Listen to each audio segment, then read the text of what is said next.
एक रोशन घाटी के बीच फूलों से घिरी हुई एक छोटी सी दुनिया थी, फेरीलैंड। सुबह की रोशनी ओस की बूंदों पर ऐसे चमक रही थी जैसे छोटी छोटी क्रिस्टल घंटियां बज रही हो और हवा में जादू की चमक महसूस हो रही थी। हर परी उत्साह से उड़ रही थी क्योंकि आज शाम होने वाली थी साल की सबसे प्यारी सेलिब्रेशन, फायरफ्लाई फेस्टिवल। हर साल जब गर्मियों का पहला सुनहरा सूर्यास्त जंगल को छूता है, तो जुगनू और परियां मिलकर आसमान को रोशनी और खुशी से भर देते हैं।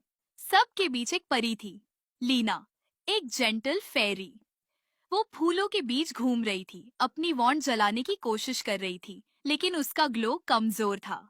उसकी बेस्ट फ्रेंड पिक्सी हंसकर बोली, हो सकता है तेरा दिल आज रात के लिए सबसे बड़ा स्पार्कल बचा रहा हो। लीना मुस्कुराई, लेकिन उसके विंग्स अभी भी हल्के से चमक रहे थे। दिन धीरे धीरे गोल्डन आफ्टरनून में बदला। मेडोज नरम धूप में रोशन हो गए। फेरीज ने आईवी रिबन्स लटकाए, ब्लॉसम कप्स में नेक्टर भरा और रोज पेटल्स से लैंटर्न्स पेंट किए। फेरी क्वीन बोली, याद रखना मेरी परियों, फेस्टिवल तब शुरू होता है जब फायरफ्लाई सनसेट पे आती है। वो रोशनी लाती है और हम मुस्कान। सबने रात के इंतजार में चीयर किया, लेकिन जैसे जैसे सूरज ढलने लगा, जंगल में खामोशी छा गई। फायरफ्लाई कहीं नजर नहीं आई। क्वीन का चेहरा उदास हो गया। वो कभी फेस्टिवल मिस नहीं करती, उसने कहा। शायद कुछ गड़बड़ है। पिक्सी ने लीना से पूछा, क्या वो खो गई है? लीना ने गहरी सोच में जंगल की तरफ देखा। उसकी आंखों में चमक उठी।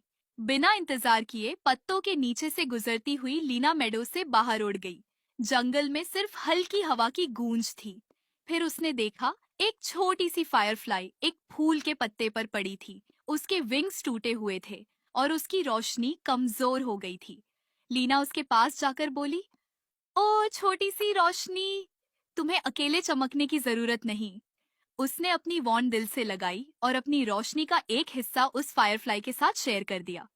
नरम उजाला उसके हाथों से निकलकर फायरफ्लाई को घेरने